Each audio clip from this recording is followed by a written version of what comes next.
2020, quelle année, hein? Oh là là. Quelle année? Santé à 2020. À 2020. À 2020, À 2021. Non, on a eu vraiment. On se regarde dans les yeux normalement. Hein. Ouais, on est entouré. On vous regarde dans les yeux alors. Non, en 2020, on a eu une année vraiment, je veux dire, paradoxale, j'ai envie de dire. Parce que on a eu une année compliquée, mais également on a vécu des très belles choses. Donc c'est pour ça que je dis que c'est paradoxal. Parce qu'on a eu des ascenseurs en termes d'émotions. On a eu des moments très joyeux et puis des moments, il faut l'avouer aussi, très tristes. Mais aujourd'hui, on veut se rappeler des moments joyeux. On veut se rappeler un peu des moments qui nous ont fait sourire, des moments qui nous ont fait rire, des moments qui nous ont rendus heureux, qui nous ont rendus contents durant cette année 2020. Et donc on s'est dit que c'était l'année parfaite pour faire un best-of. Pour faire un best-of, ça veut dire on va parcourir ensemble, chronologiquement, depuis janvier, tous les événements heureux qu'on a pu vivre durant cette année. Tous les événements qui ont égayé parfois notre quotidien un peu compliqué.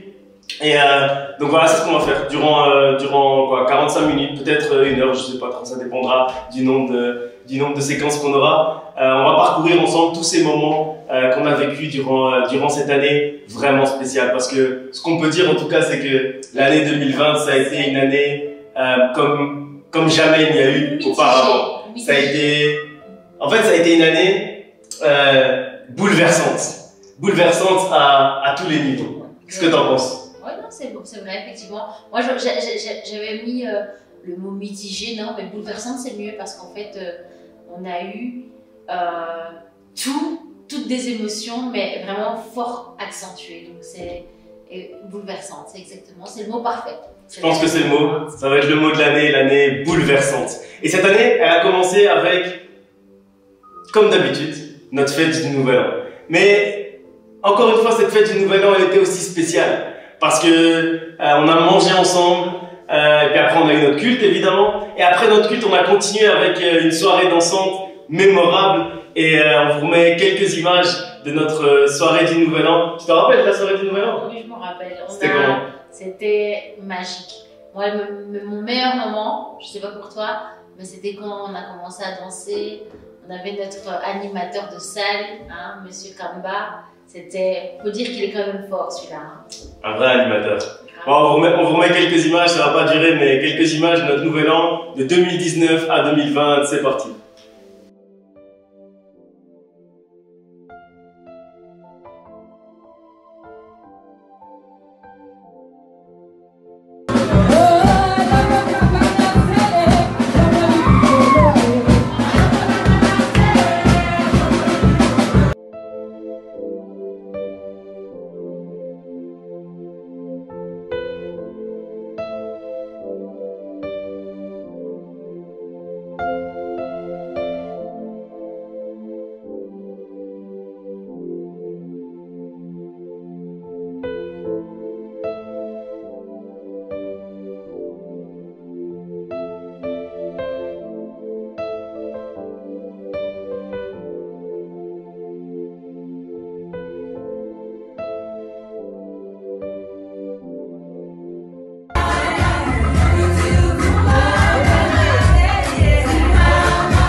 Waouh, quel nouvel an, c'est incroyable, hein? Ah oui, incroyable.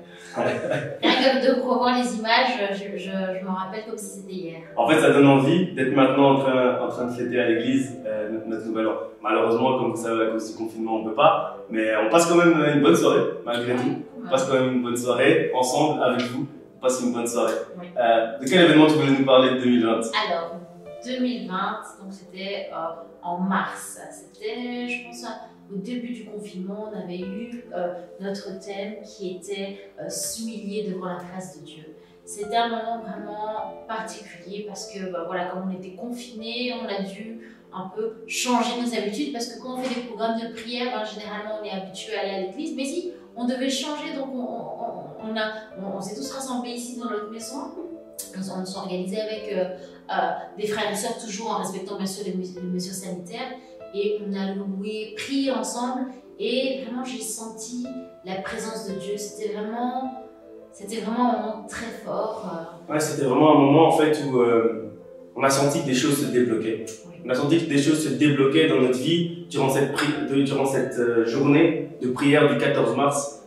Qui avait pour thème s'humilier devant la face de Dieu. Et le fait de s'humilier devant la face de notre Dieu, ça nous a permis de nous approcher de lui, et ça nous a permis aussi d'aller saisir ce qu'il voulait nous accorder durant cette année 2020. Et donc c'était vraiment un moment fort de prière, un moment fort d'intercession. On a mis nos genoux par terre, on a réellement prié, on s'est humilié, on a pleuré dans les genoux de notre Père Céleste, et c'était fort. Ouais, c'était vraiment magnifique, et surtout c'était, je trouve aussi, un moment de communion fraternelle. C'était encore plus fort parce qu'on n'avait jamais été habitué à ça. C'était notre premier confinement, et donc là c'était une autre sorte de communion fraternelle, je veux dire. Mais bon, on sentait vraiment qu'on était soutenus, qu'on était ensemble, et encore on était plus soudés, je pense, et que les gens avaient besoin de ce moment-là, de s'humilier. C'était important pour le peuple de Dieu, c'est important pour le monde de se mettre et de reconnaître la grandeur de Dieu, parce qu'on avait besoin de s'humilier vu ce que le monde vivait.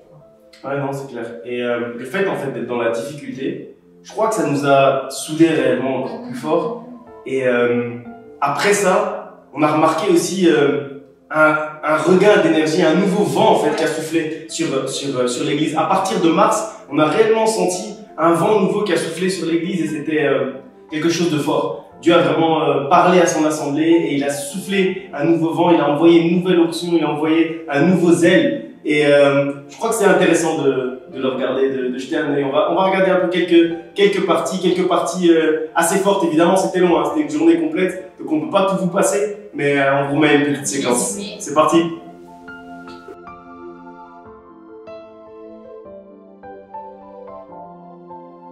La gloire de Dieu, c'est de cacher les choses, mais la gloire des rois, c'est de les sonder. Seigneur, fais-nous sonder ce qui est caché, fais-nous sonder ce qui est caché. Seigneur Dieu Tout-Puissant, Seigneur Dieu de miséricorde, je te supplie, au nom de Jésus, j'invoque le Dieu Tout-Puissant, j'invoque Jésus-Christ, je t'invoque les narcisses de Sarah, la consolation d'Israël, Jésus-Christ, la lumière du monde, je t'invoque, va dans les foyers, va dans les cœurs qui sont seuls, va dans les foyers où les gens sont malheureux, où les gens sont perdus. Jésus-Christ, j'invoque Jésus-Christ, Jésus.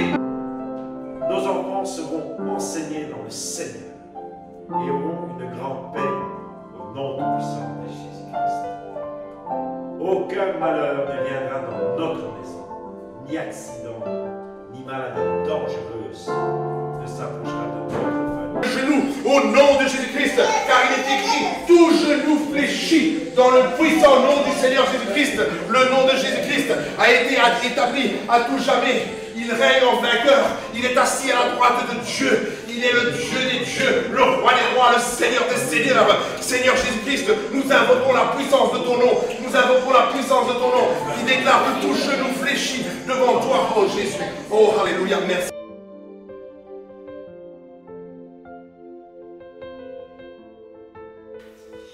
Ok, après cette journée de prière, après ça, un confinement a été été déclaré, ça je vais pas vous l'apprendre. Ça c'est pas le best-of de l'église, ça c'est ce qui s'est passé dans le monde entier et plus particulièrement en Belgique. En mars, on a vécu pour la première fois, parce que nous, notre génération en tout cas, on n'avait jamais vécu ça. Pour la première fois, on a vécu ce qu'on appelle un confinement, ça veut dire qu'on ne pouvait plus sortir de chez nous. On devait rester chez nous. Et je me pose la question de, avant de rentrer dans ce confinement, on n'aurait jamais imaginé en fait la manière dont l'Église allait réagir. Qu'est-ce que tu en penses par rapport à la réaction de l'Église par rapport à ce confinement? Je trouve qu'on a été soudés. Parce que c'est vrai que quand on a parlé de confinement, de ne plus pouvoir se rassembler, je me suis dit, comment va vivre l'Église, comment les membres vont vivre ce confinement? Est-ce qu'ils vont être détachés de l'Église? Est-ce qu'ils vont être détachés de l'Assemblée? Et justement, bien au contraire, j'ai remarqué que dans cette réunion, dans toutes les réunions qu'on organisait, finalement, on retrouvait les membres et encore plus certaines personnes qui étaient moins réguliers, justement, sont devenus réguliers pendant ce confinement. Donc je pense qu'il y a tout concours au bien de celui qui aime Dieu. Amen. Et en fait, moi j'ai l'impression que ce confinement, ça a été un peu comme une retraite. Comme si le fait de nous retrouver chez nous, ça nous a poussé à nous approcher encore plus de Dieu. Ça nous a poussé à chercher encore plus Dieu. Ça nous a amené à une plus grande soif de Dieu, une plus grande faim de sa parole. On avait plus envie de prier, plus envie de s'approcher de lui. Et je pense que c'est ça en fait, c'est vraiment ça qui est arrivé. Et le fait aussi de devoir s'organiser encore plus pour pouvoir vivre notre foi, aussi ça nous a fait comprendre que la foi c'est important, que notre vie chrétienne, notre mode de vie du chrétien c'est vraiment quelque chose d'important, parce que là on a dû organiser plein de choses, on a dû faire des cultes d'ici, de chez nous à la maison, parfois en direct avec le pasteur Ginette autre part, etc. On a eu les études bibliques qu'on a fait parfois même ensemble avec les autres pasteurs, mes amis pasteurs, quand on a fait ce qu'on appelle le pasteur gathering, c'est-à-dire le rassemblement de pasteurs, avec le pasteur Tito, le pasteur Lifa, le pasteur Josué. On a eu aussi pas mal de soutien en fait qui nous venait de nos églises, comme par exemple les versets du jour qu'on s'envoyait. On a eu la louange, ce qu'ils nous ont fait, c'était quand même incroyable durant ce confinement. Non, il faut dire une chose, notre louange s'est révélée. Dieu les a touchés et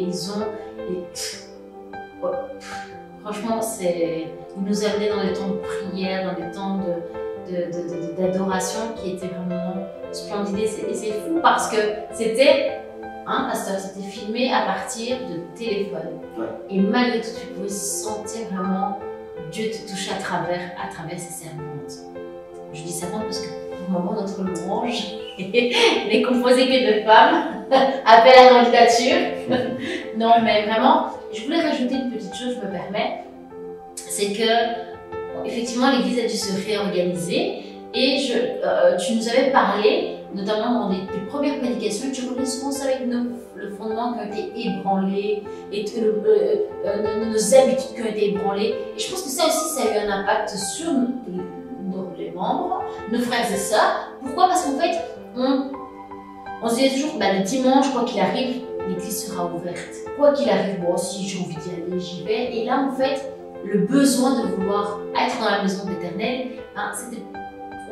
on devait trouver un autre endroit, on devait trouver l'endroit chez soi pour pouvoir être en présence de Dieu, parce que les églises étaient fermées, parce que le gouvernement avait décrété qu'on ne pouvait plus faire de rassemblement. Et tu nous avais aussi parlé par la suite, je vais peut-être me rappeler c'est bien après que tu as parlé de ce verset qui parlait de son temple personnel, je ne sais plus si tu te souviens. Non. Très David. Non, mais je me souviens pas. Mais le fait de devoir se réorganiser dans la difficulté, c'est là où les vrais adorateurs se révèlent. C'est là où les vrais chrétiens se révèlent. C'est là où ceux qui ont des fondements solides se révèlent. Et réellement, l'Église s'est révélée. Et on va vous passer quelques séquences de ce confinement, filmées pendant ce confinement, que ce soit la chorale virtuelle, les messages d'encouragement qui étaient envoyés aussi par le pasteur Ginette, le pasteur Eric, les études bibliques, etc. On va vous passer quelques images. Je pense que ça nous rappellera de très bons souvenirs pendant ce confinement parce que c'est ce qui nous a fait tenir. Moi, en tout cas, ce qui m'a fait tenir durant ce confinement, je peux vous assurer que c'était vraiment l'Église, que c'était l'Assemblée, que c'était Dieu, que c'était nos valeurs refuges. On a pu réellement se fonder sur ces valeurs et c'est ce qui m'a fait tenir moi personnellement, en tout cas durant ce confinement. Ça m'a beaucoup aidé. Donc voilà, on se passe quelques séquences et on revient juste après.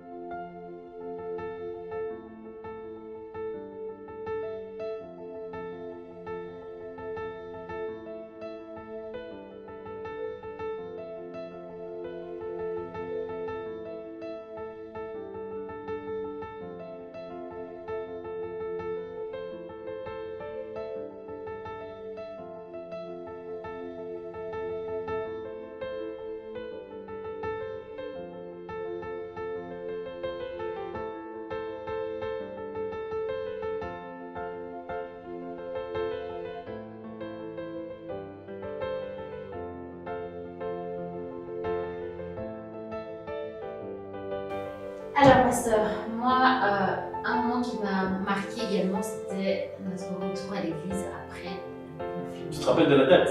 Je me rappelle, c'était le 26 avril 2020. Exact. Je me rappelle le culte. Il faut savoir que chez nous, le culte commence à 11h. Donc, on a plus ou moins 40 minutes pour arriver jusqu'à l'église. Mais sachez qu'on était là à 9h. Si je ne me trompe pas, peut-être 9h moins 10. Et bon, parce qu'on voulait mettre toutes les choses en place, mais surtout surexcité de voir nos frères et sœurs en Christ. Et je me rappelle que c'était, si je ne me trompe pas, il fallait compléter une liste parce qu'on avait un nombre limité. Et on a dû refuser des personnes, malheureusement, pas tout simplement parce qu'on était limité au niveau de nos places.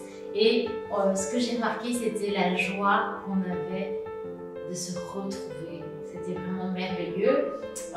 Et je pense aussi à une de nos sœurs, Franca, qui nous en parlait tout au long, qui était tellement pressée de nous revoir. Et donc voilà, c'était aussi agréable de revoir tous nos frères et sœurs en Christ. On s'est rendu compte que finalement, il nous manque. Non, c'est ça, c'est ça. Après un long moment comme ça, 1 mois et demi, sans pouvoir aller à l'église, quand on a pu retourner le 26 avril, pour d'abord faire des cultes juste en direct, pouvoir filmer. Après ça, on a pu se rassembler réellement. C'était incroyable. C'était incroyable parce que, comme je disais tout à l'heure par rapport au confinement, on a compris l'importance de tout ça. On a compris l'importance de se retrouver. On s'est dit qu'il n'y avait rien d'acquis en fait. Il n'y a rien d'acquis dans le fait de se retrouver entre frères et sœurs. Il n'y a rien d'acquis et on doit rendre grâce à Dieu tous les jours. On doit être reconnaissant envers Dieu d'avoir cette grâce de pouvoir se rassembler et pour le louer, se rassembler pour élever son nom, se rassembler pour le prier, être soutenu dans la prière par notre frère ou notre sœur qui est à côté de nous. Tout ça, c'est des privilèges en fait, ce sont des privilèges et on s'en rend pas compte quand on les vit au jour le jour. Mais au moment où on nous les retire, ces privilèges, après quand on revient et qu'on se rappelle de tous qu'on est des privilégiés,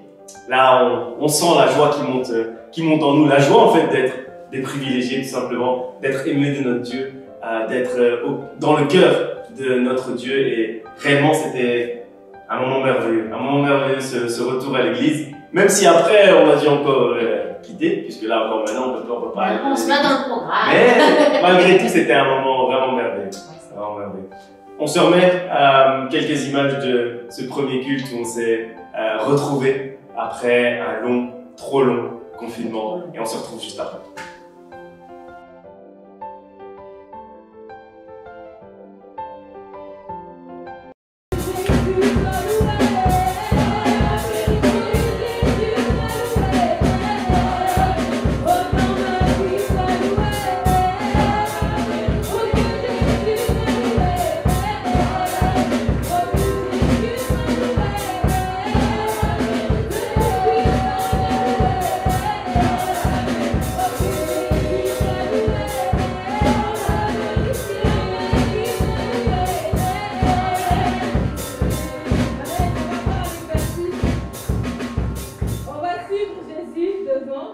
On va suivre Jésus derrière.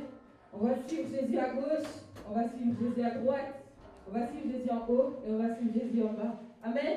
Et puis on va suivre Jésus partout. D'accord? Ok. On suit Jésus à gauche. Nous, la gauche, c'est ici. Nous, la gauche, c'est là-bas. D'accord. Suivez Jésus à gauche. Suivez Jésus à droite. Suivez Jésus devant. Suivez Jésus derrière. Suivez Jésus en haut. Suivez Jésus en bas. Suivez Jésus devant. Suivez Jésus à gauche. Suivez Jésus derrière. Suivez Jésus en haut. Suivez Jésus à gauche. Suivez Jésus à droite. Suivez Jésus devant. Suivez Jésus en bas. Suivez Jésus partout. On suit Jésus partout.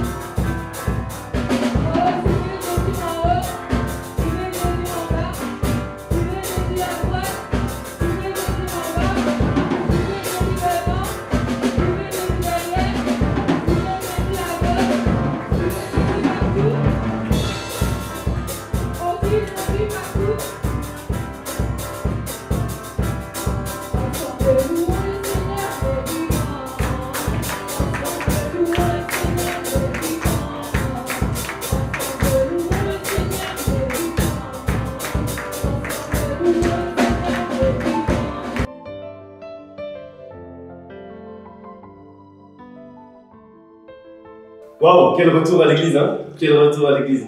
Et bizarrement, ce qu'on va présenter maintenant, c'était aussi une grande joie, mais c'était comme si on allait partir de l'église. C'est bizarre, hein? On était tellement heureux de retourner à l'église, mais quelques semaines plus tard, le 18 juin 2020, on a pris notre caméra. À l'époque, on n'avait même pas des bonnes caméras comme ça, c'était avec des webcams.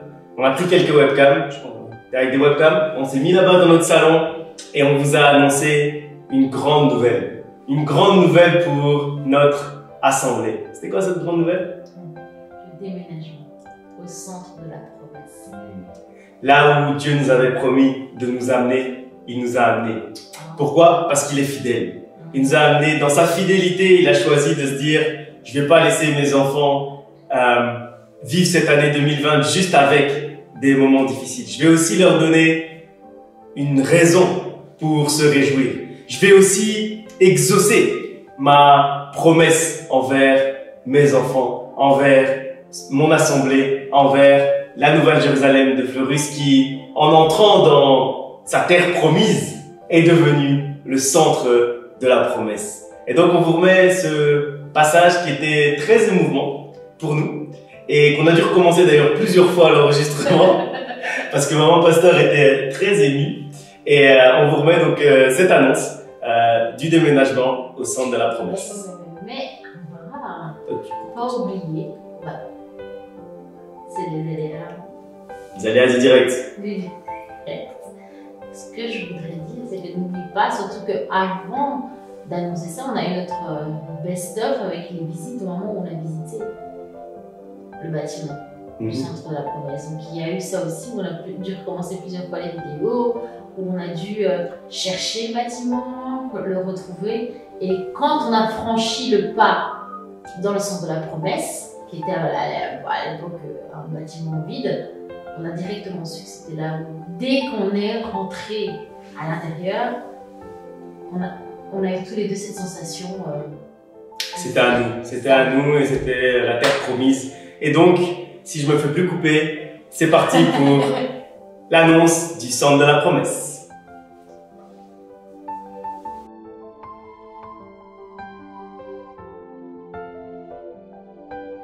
En disant, ce pays nous est acquis. Ça, c'était le rameau d'olivier, le signe concret que Dieu nous a envoyé. Mais nous, il nous fallait un arc-en-ciel, comme le pasteur a dit, quelque chose de plus fort, parce que le rameau d'olivier n'était pas suffisant. C'était pas suffisant pour nous, on avait besoin de quelque chose de plus fort et de plus visible. Et cette semaine, Dieu nous a fait grâce et nous avons conclu les dernières étapes pour l'acquisition de ce nouveau bâtiment. Vous allez voir les photos qui s'affichent. Notre immeuble de Fleurus a été vendu.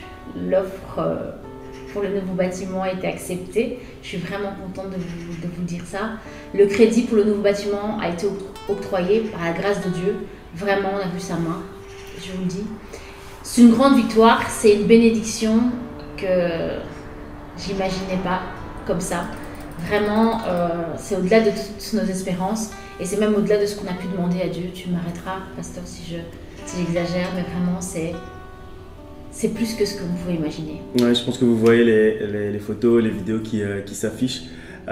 Cet endroit, en fait, ce bâtiment, on l'appellera, on l'a déjà nommé, le centre de la promesse, Promise Center, parce que c'est vraiment l'accomplissement de beaucoup de promesses, c'est l'accomplissement de beaucoup de choses, beaucoup de prophéties qui ont été données dans notre église.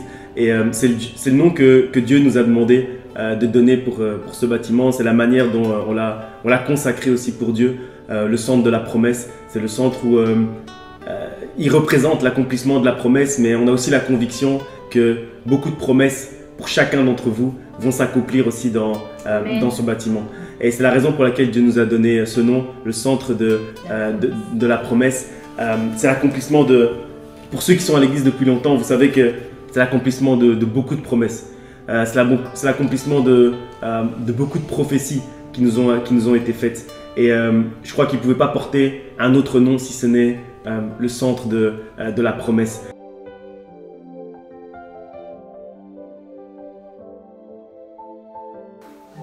Alors, maintenant, on va parler d'un moment fort. Un moment fort? T'as une petite idée? Non, pas du tout. 24 heures, si je dis 24. Ah, les 24 heures de louange. Vous savez, les 24 heures de louange, c'est un programme qui me tient particulièrement à cœur. Avant que tu me présentes, je vais juste dire pourquoi. Il me coupe pas? C'est parce que les 24 heures de louange, c'est quelque chose que j'ai eu à cœur de faire il y a, je sais pas, peut-être une dizaine d'années, quand j'étais responsable de la jeunesse. Et je me suis dit, il existe les 24 heures vélo à Louvain-la-Neuve. Ils les font aussi dans d'autres villes parfois. Et pourquoi est-ce qu'on ne ferait pas un marathon de louanges? Pourquoi est-ce qu'on ne ferait pas un marathon durant lequel on va juste chanter des cantiques, etc. On n'a même pas besoin de prêcher, on va juste chanter des cantiques vers notre Dieu. Et j'ai eu ça à cœur et du coup on l'a lancé à l'époque avec le collectif OGC et on a amené les groupes, etc. Et on a meublé ça et c'était vraiment extraordinaire. Et depuis là, chaque année, en été, on a ces 24 heures de louange. Tu veux dire quelque chose sur ceci? C'était super. On avait fait un beau décor parce qu'on voulait quand même donner quelque chose de qualité. Parce que voilà, comme on vivait quand même un deuxième confinement, on avait quand même besoin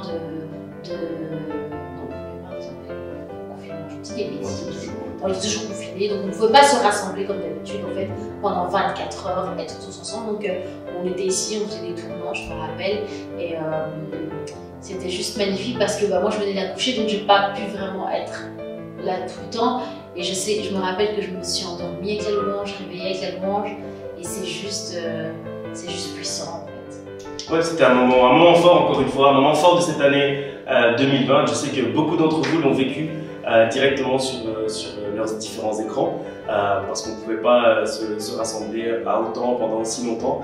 Mais voilà, les 24 heures de louange cette année, ils ont vraiment été spéciaux. Ils ont vraiment été spéciaux et ils nous ont préparés à la suite. Ils nous ont préparés à la suite, à l'entrée dans le centre de la promesse également. Et donc 24 heures dans la louange, dans l'adoration, avec des invités aussi, des invités d'église, amis, etc. C'était vraiment merveilleux. On va pas mettre les 24 heures évidemment, mais on va vous mettre quelques moments particuliers. C'est le best-of en fait, donc les meilleurs moments. C'est un peu ça. C'est parti!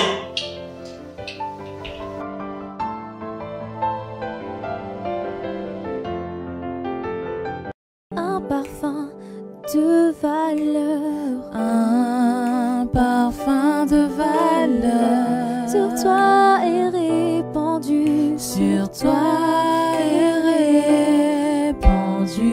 C'est l'offrande de mon cœur, Seigneur, c'est l'offrande de mon cœur.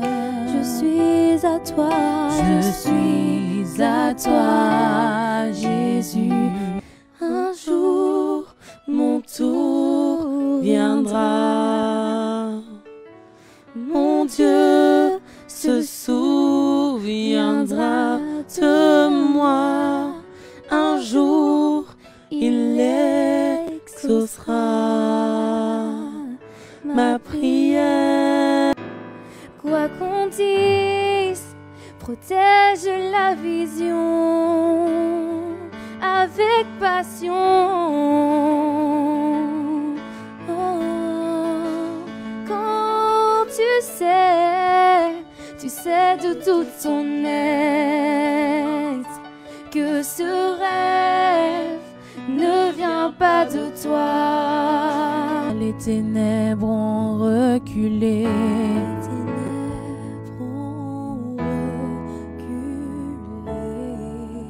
Devant l'œuvre de la croix. Oh, devant l'agneau. Je te bénis et te garde. Il rayonne sur toi, il t'accorde sa grâce.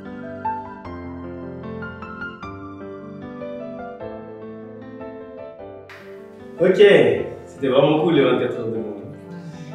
Il y a autre chose, il y a un autre programme qu'on a de manière annuelle, qu'on fait chaque année, d'année en année depuis maintenant, je pense que c'est la 4e ou la 5e fois. C'est l'école apostolique, prophétique de discipolat. Je ne sais pas si c'est dans le bon sens, mais en tout cas, il y a les 3 termes. Ça s'appelle l'école El Dabar. En fait, c'est un moment où on parle des choses pratiques du ministère. Des choses pratiques que doivent connaître ceux qui servent Dieu, ceux qui connaissent Dieu, ceux qui veulent s'engager en fait dans le ministère. Et donc chaque année on rassemble des gens de plein de pays différents. Et cette année on s'est posé la question avec le pasteur Ginel de savoir si on allait le faire. Pourquoi? Parce que avec le confinement, vous connaissez, les frontières étaient fermées à l'époque, etc. Et donc on s'est posé la question, est-ce qu'on le fait ou pas? Et puis finalement, on s'est dit qu'on allait le faire sur Zoom, donc sur Internet. Et on a eu beaucoup de gens. Il y a certains cours où on a atteint les 100 connexions sur Zoom, ce qui est vraiment beaucoup. On avait des gens d'Amérique latine, d'Amérique du Nord, de partout en Europe. Vraiment, c'était très intéressant cette année. On a eu différents professeurs aussi qui venaient de différents horizons. Vraiment très intéressant. Et je vais juste vous passer un petit moment de cette école apostolique, prophétique, de discipolat, pratique. C'est sûrement pas dans ce ordre, mais on vous le passe directement, c'est l'école El Dabar.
Si je te dis le 10 septembre, est-ce que tu as une idée de ce qu'on appelle le 10 septembre?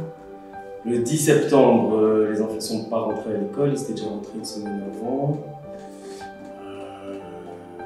On a lancé c'est pas une quelque chose. promotion dedans, non? Non, on a lancé quelque chose.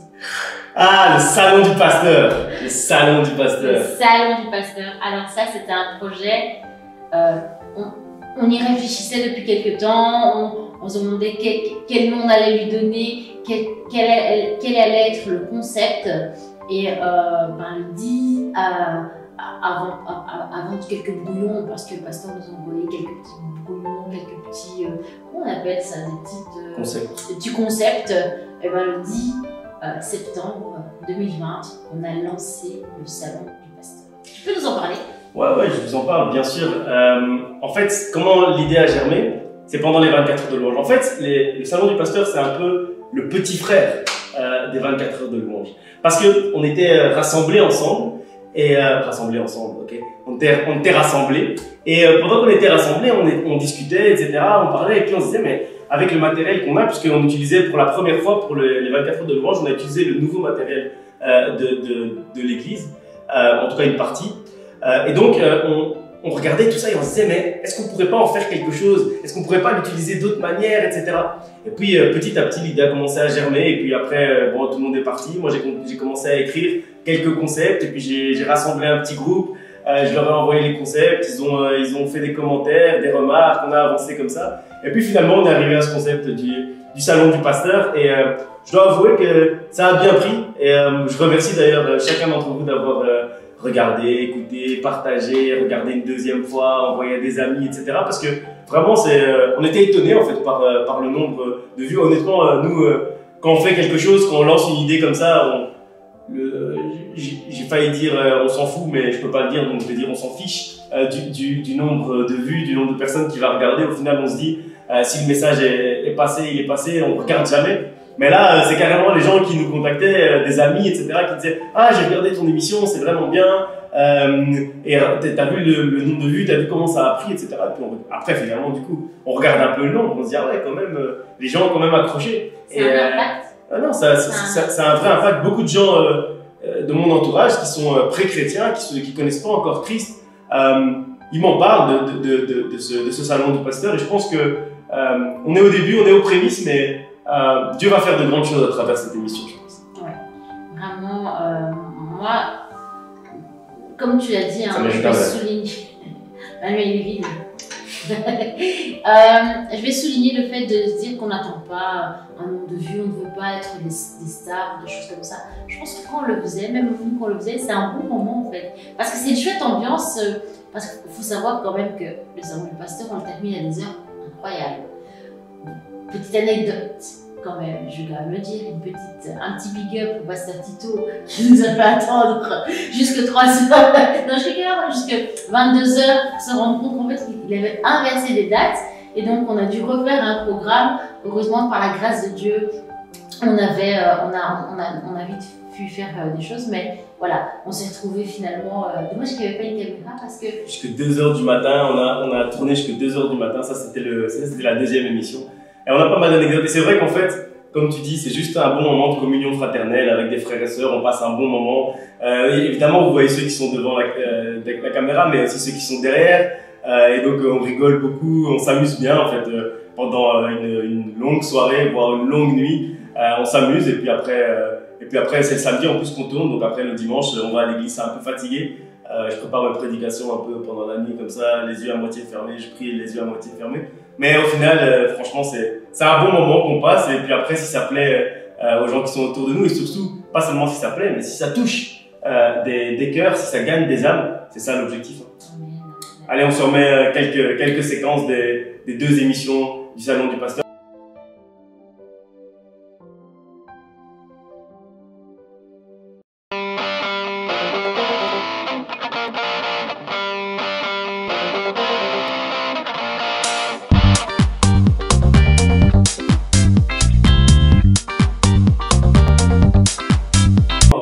Je me réjouis parce que j'étais pas là. Quand on lit ce passage, on se dit c'est comme s'il y a un problème, il y a quelque chose de paradoxal.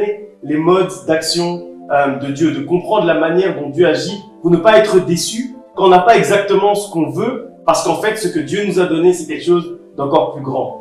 Donc c'est vraiment pour dire que c'est une vision, allez, si on se dit que Dieu a la vision d'en haut, c'est vraiment beaucoup plus large que nous, on peut regarder, si on regarde le ciel, c'est impossible de tout regarder en même temps. Ta gloire, fais-moi voir.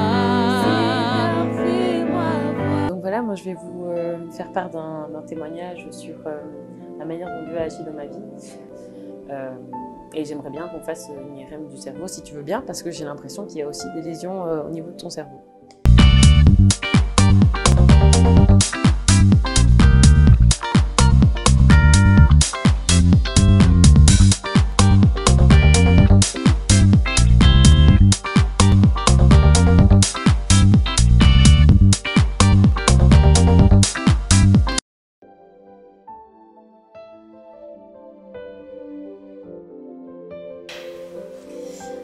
là, ça c'est un de mes moments favoris, je vais dire. Favoris, avec beaucoup d'émotions, c'était le 11 octobre 2020. C'était il n'y a pas si longtemps que ça en fait. C'était notre dernier culte à Fleurus. On disait au revoir à Fleurus. Après un week-end de nettoyage, de vidage, parce qu'on s'était rendu compte qu'on avait accumulé des choses à l'église. Il faut se dire qu'on a rempli un conteneur quand même, et puis des voitures pour aller au conteneur. Voilà, bon, c'est la petite anecdote, mais en tout cas, c'était notre dernier culte. Donc, on disait au revoir à Fleurus, à la ville, enfin, à la commune de Fleurus.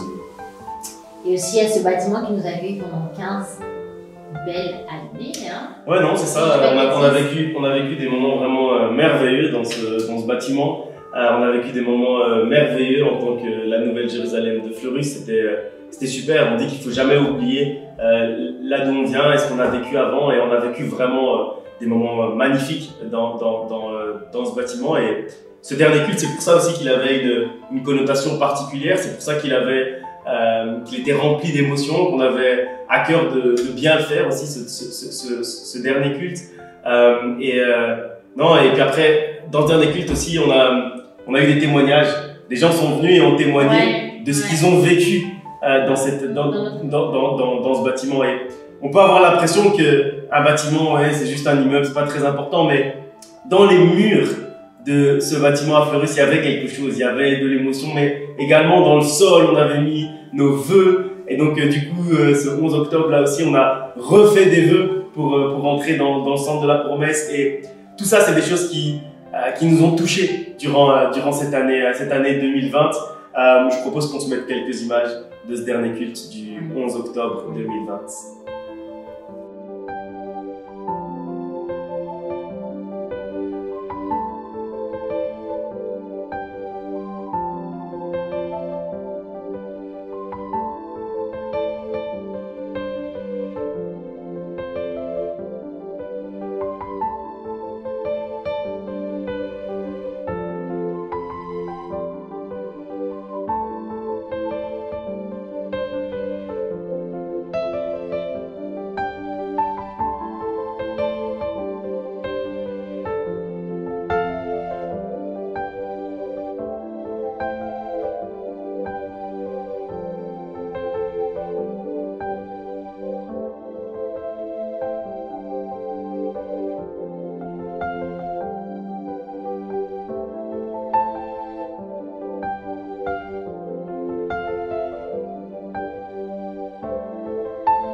Waouh, le dernier culte, c'est incroyable. Et évidemment, après le dernier culte, ce qui suit, c'est la signature des actes. Donc le dernier culte, c'était le mardi, la signature des actes, le dernier culte, c'était le dimanche. La signature des actes, c'était donc le mardi. Et donc ce mardi-là, on est parti avec le pasteur Ginette, le pasteur Eric et Déborah, et on est parti signer chez le notaire. Et puis évidemment, ce qui a suivi, c'est l'installation. C'est le premier culte de la semaine, le vendredi 16 octobre. Et puis, le 17 octobre, là, c'était l'apothéose. Là, c'était vraiment le moment incroyable de cette année 2020, l'inauguration du centre de la promesse. Qu'est-ce que t'en penses? C'était trop bien. On avait tellement travaillé dessus parce que c'est vrai qu'on s'est dit, qu'est-ce qu'on va faire? Oh, il y a le confinement, il y a ci, il y a ça. Et en fait... Donc, je disais, c'était vraiment un bon moment parce qu'on a pu se rassembler, les membres de notre église, mais pas seulement en fait. On a pu aussi inviter l'église mère, on a pu justement avoir avec nous des chorales, notamment je parle de la chorale Espérance, qui est dirigée par le pasteur Didier.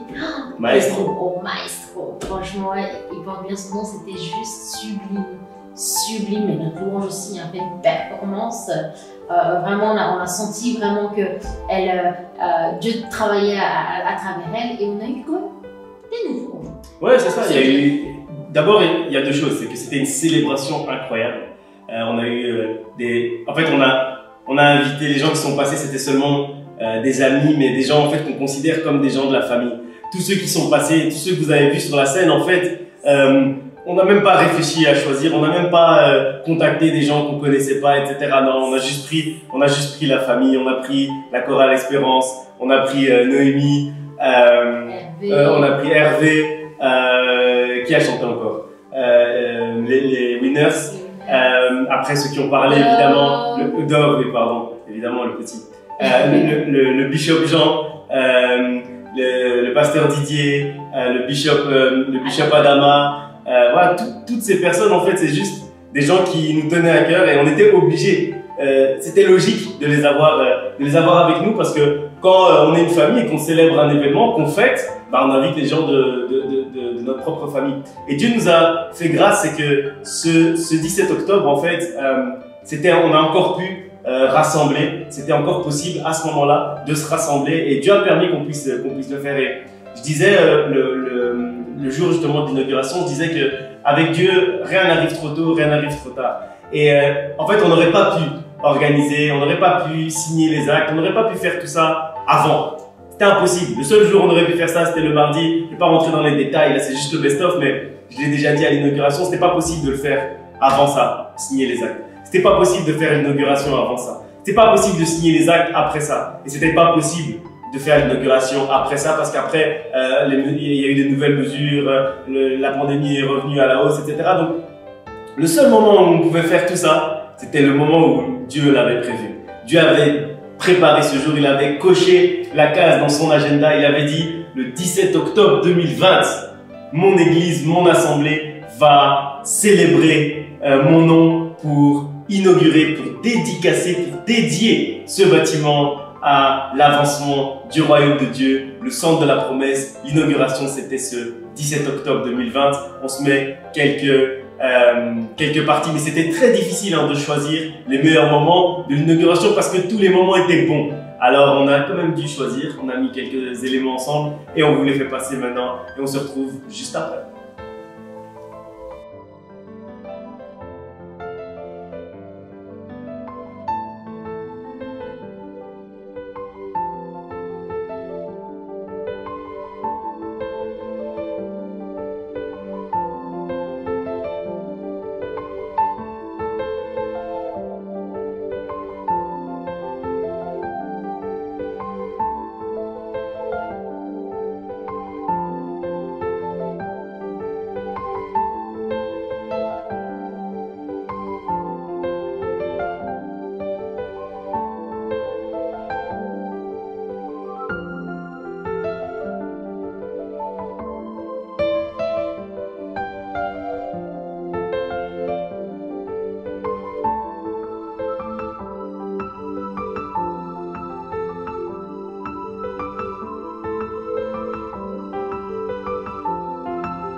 Cet ami fidèle que j'ai trouvé en toi, qui a essuyé mes larmes et pas qu'une fois, non, non, non, tu sais. Quand je pense, oui, quand je pense. Sa beauté sans pareil, Oh, ce nom est si merveilleux, le nom de l'amour renversant, extravagant, infini de Dieu. Sans faiblir, il me cherche, il me poursuit. Cet air que je respire, c'est ta présence qui vit en moi. Danse, danse un peu, danse. Bina moi moqué, bina, bina, bina moi moqué, bina moi moqué. Centre de la promesse, bina moi moqué, bina moi moqué.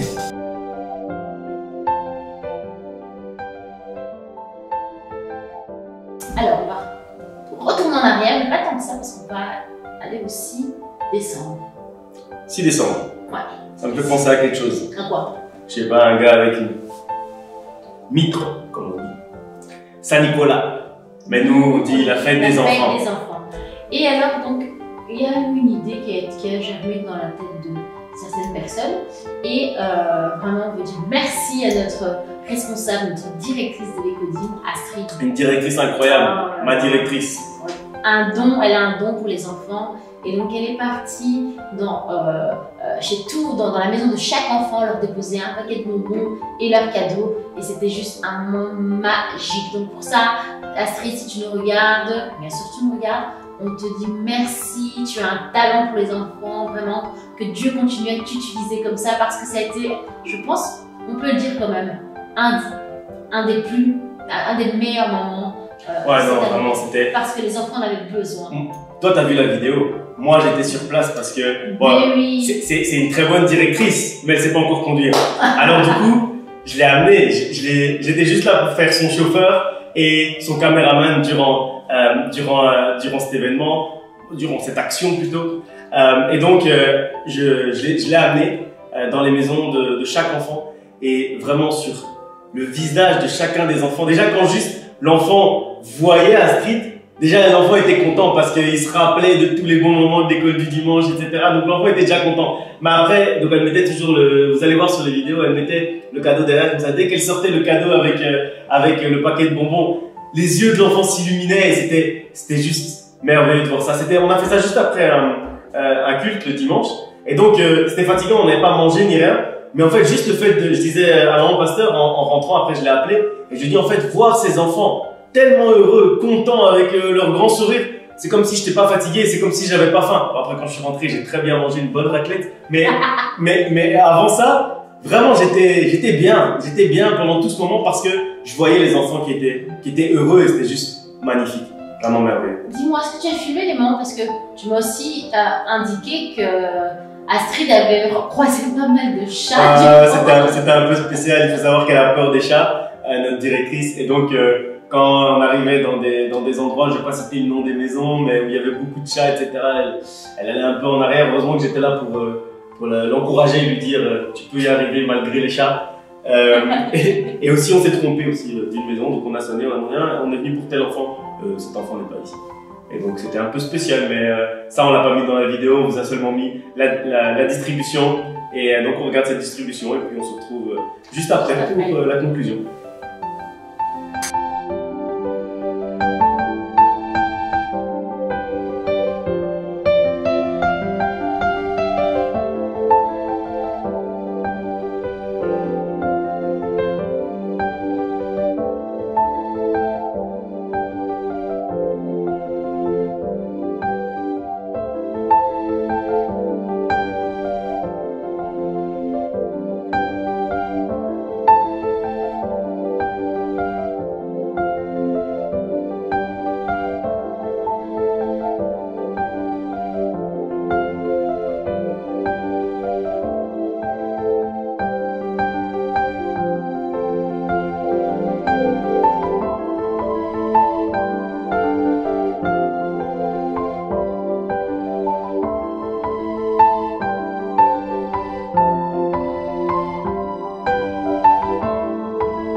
Ah, je vous avais dit quoi? Je vous avais dit quoi sur ce moment avec les enfants? Un moment merveilleux, non? Je vous l'avais dit? Un moment vraiment merveilleux. Je suis sûr que ça vous a donné le sourire là où vous êtes. Je suis sûr que ça vous a donné la joie là où vous êtes et que vous avez vu aussi comment cette directrice de l'éco-team, elle aime faire plaisir aux enfants. C'est vraiment, vraiment incroyable. Maintenant qu'on va conclure, j'aimerais te poser une petite question. Dis-moi. Quel Je veux est- bien t'épouser. On est déjà mariés. T'as Quel- pas épousé. Non, merci. Quel... Quel est ton moment préféré de cette année 2020? De cette année 2020. Ouh, c'est dur. Mais quelle question? Quelle question? Parce que j'ai eu tellement. Bon. Sans suspense, je suppose que certains s'en doutent. Mais c'était en février. Donc, si je me rappelle bien, le dimanche, on avait regardé ensemble, on avait trouvé le bâtiment ensemble. Et alors, pas faire déplacer le pasteur David pour rien, parce qu'il a déjà un programme très rempli. Donc, j'avais été faire un repérage du bâtiment du centre de la promesse. Et puis après, on avait été ensemble, on était vraiment rentrés dans le centre de la promesse. Et c'est un des meilleurs moments parce qu'en fait, au moment où j'ai mis, comme je l'ai dit précédemment, au moment où on a mis nos pieds, on s'est regardé, le pasteur et moi, on s'est dit non, ça c'est notre nouvelle maison. Et ça, donc ça, c'était un de mes moments préférés. Ok, non, c'est vrai, c'est bien, c'était un bon moment. Et toi? Moi, personnellement, mon moment préféré, c'est juste la chanson Je t'aime. Ah Voilà, oui! Tu es mon seul. Seul. Moi, je sais pas chanter. Mais vraiment, en plus, le pire, c'est qu'ils devaient pas chanter cette chanson. Non. Ils avaient fini leur set. Ah. Et puis, sans faire exprès, donc il y a un gars qui mettait leurs instrus. Et sans faire exprès, il a laissé couler. Et donc, c'est parti sur la musique d'après. Et au moment où l'instru a commencé, tout le monde a commencé à crier, à danser. Et le maestro Didier s'est dit non, je suis obligé de leur faire plaisir. Je suis obligé de leur offrir ce chant. En ce jour tellement merveilleux, on va chanter Je t'aime. Et tout le monde était content. Il y a eu Non. il y a eu des déhanchés. Non, c'était Je sais vraiment- pas le nom des personnes, mais. Un moment Il y a vraiment incroyable. des Un moment déhanchés. incroyable ce moment-là. Donc, quand même, on est les pasteurs. On va quand même regarder nos moments favoris. On a quand même ce privilège de de vous montrer nos moments favoris. Et si vous voulez, en commentaire, vous pouvez écrire quels sont vos moments favoris à vous. Et peut-être si on est de bonne volonté, on vous les enverra, ou on vous les passera, ou on vous dira où les trouver. Donc vous pouvez les mettre là-dessous en commentaire, sur Facebook ou sur YouTube. On passe ces deux moments-là, et puis on se retrouve.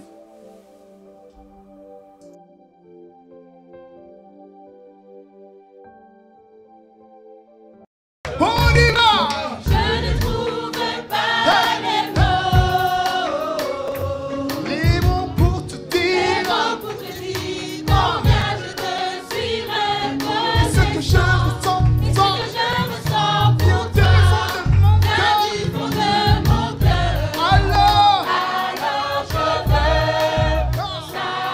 simplement te faire ma déclaration d'amour. on y va! Hey! Je t'aime, Seigneur, Seigneur, je t'aime. t'aime, Seigneur. Je t'aime, Hey! Seigneur, je t'aime. Hey! Je t'aime, Seigneur, je t'aime. T'aime, Seigneur. Je t'aime, Seigneur, je t'aime. Tu es mon seul amour, Mon seul, celui qui compte pour moi. celui qui compte pour moi. Seul Je comprends ta mort sur la croix. ta mort sur la Mon cœur tremble pour toi. cœur tremble pour Et toi. ne désire que toi, Je Seigneur. désire que Mon toi. love, c'est toi, Seigneur. C'est toi, Seigneur. Love, c'est toi, Seigneur. Je t'aime. Je t'aime, On y va. Seigneur, je Je t'aime. t'aime, Seigneur. Je t'aime, Hey! Seigneur, je t'aime. Je te dis que je t'aime. Je t'aime, Seigneur, je Je t'aime, Seigneur.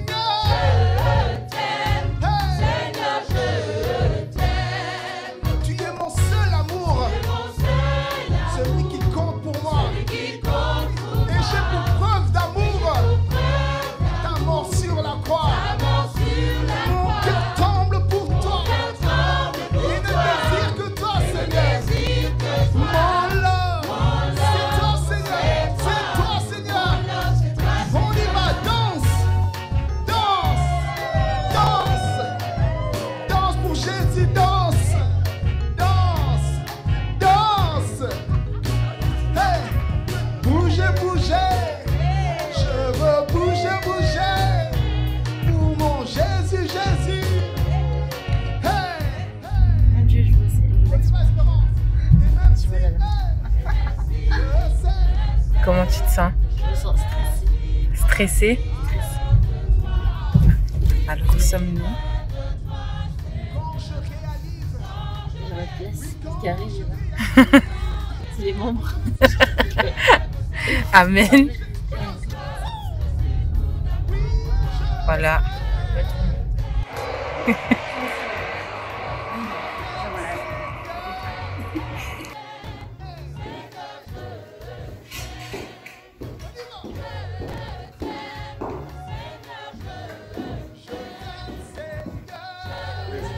Si on avait brisé les aspirateurs, tout ça, donc cette partie débarrasse. Et ça, il y a possibilité aussi, par exemple, de vous les racheter. C'est des entretiens.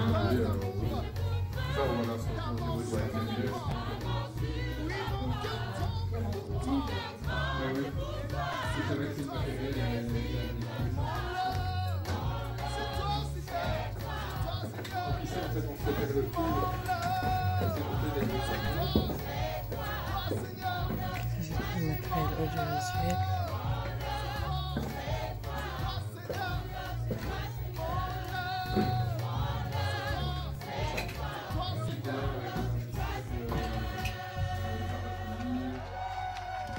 Que Dieu vous bénisse. À bientôt. Bonne soirée.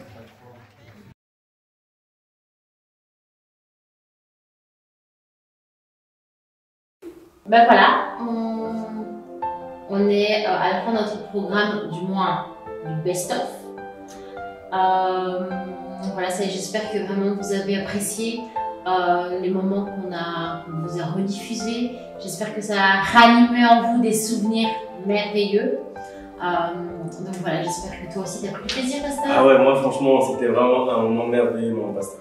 Franchement, c'était hyper agréable en fait de se rappeler de tous ces moments, de se remémorer de tous ces moments. Et comme je disais en introduction, ça nous fait nous rappeler qu'on a passé quand même des bons moments aussi durant cette année 2020. Et tout simplement, on a de quoi être reconnaissant. On a de quoi être reconnaissant envers notre Dieu parce qu'il a agi. Et notre âme ne doit oublier aucun des bienfaits de notre Dieu. Alors que notre âme n'oublie aucun des bienfaits de 2020. Maintenant qu'on va entrer d'ici quelques heures, on va entrer dans cette année 2021. N'oubliez pas tout ce que Dieu a fait pour vous en 2020 parce que Dieu a fait des choses pour vous. Dieu a fait des choses pour nous. Dieu a fait des choses pour son assemblée. Et remerciez aussi Dieu pour les moments marrants parce qu'on a bien rigolé aussi en 2020.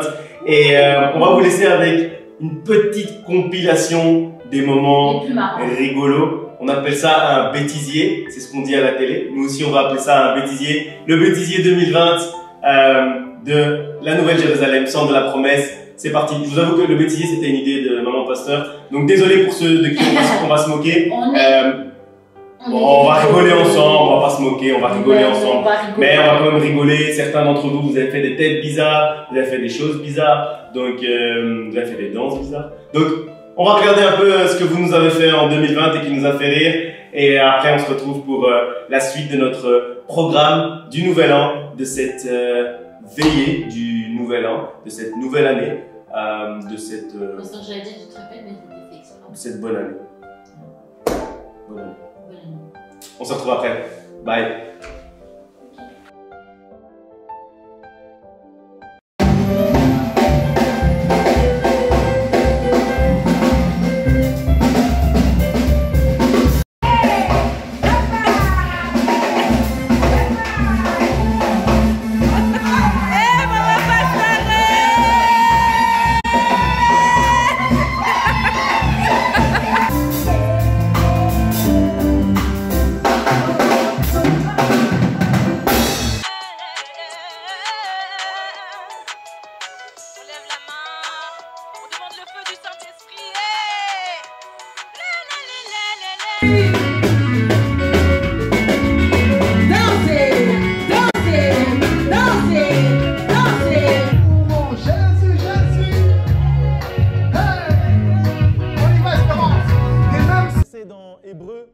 Chapitre 6 au verset 10, si on peut l'afficher.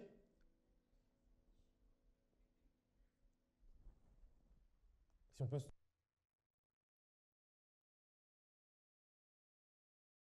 Hébreux chapitre 6 au verset 10. Ok, ça va, tu peux disposer. Tu peux disposer. Mais quelqu'un peut chasser le pasteur en fait. Il nous distrait, hein. Vous rigolez, je sais que vous kiffez en plus. Personne qui a évangélisé tout rire. Arrête, t'es sérieuse? Tu me fais rire. Tu me dis arrête, t'es sérieuse, mais tu poses. Non, mais regarde, mais non, je pose pas, je veux te montrer un truc. Marie, viens. Mais vraiment bizarre, toi. Regarde. Mais vas-y, je vais même plus te calculer. C'est quoi ton problème?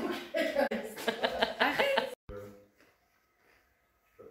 Tu peux aller là, tu mets là. C'est vraiment top si tu veux. Quand quelqu'un est en train de parler.